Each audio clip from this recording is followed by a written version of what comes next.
مهمترین بخش این موشک بازی ها یا باران ها این واقعیت که این موشک ها ساخت ایران و فرزندان ایران، از کسی خریداری نشده.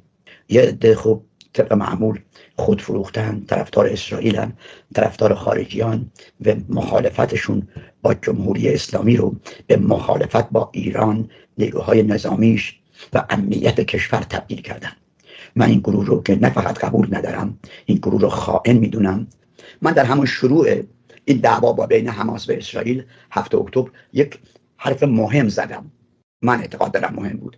گفتم این شروع دعوا بین خیابان‌ها و کاخ‌هاست. گفتم تو این دعوا خیابان‌ها یه طرفن و کاخ‌ها طرف دیگه. کاخ‌ها یعنی چی؟ یعنی دولت‌ها، از امریکا بگیر تا پایین. خب و من یه چیز دیگه هم گفتم در کوتاه مدت خیابون‌ها میبازن، کاخ‌ها میبرن، ولی در دراز مدت خیابون‌ها میبرن، برای اینکه موندگاری خیابان‌ها خیلی بیشتر از کاخ‌هاست. بنابراین من اعتقاد دارم و هنوزم دارم که اسرائیل نمیتونه این جنبش فلسطین و جنبش‌های منطقه‌ای رو از بین ببره. در دراز مدت این خیابون‌ها برمیگردن.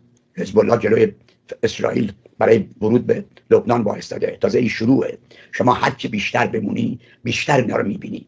در زمان جنگ ویتنام و امریکا، هوشیمین رهبر ویتنام به امریکایی‌ها میگفت احمق‌ها، شما هر ویت کنگی رو که میکشید 10 تا ویت کنگ زاده میشه. شما هرگز نمیتونید ویت کنگ رو از بین ببرید، برای اینکه ویت کنگ یک جسم نیست. ویت کنگ یک کامیتمنت، یک تعهد، یک فکر، یک جریان عظیمه.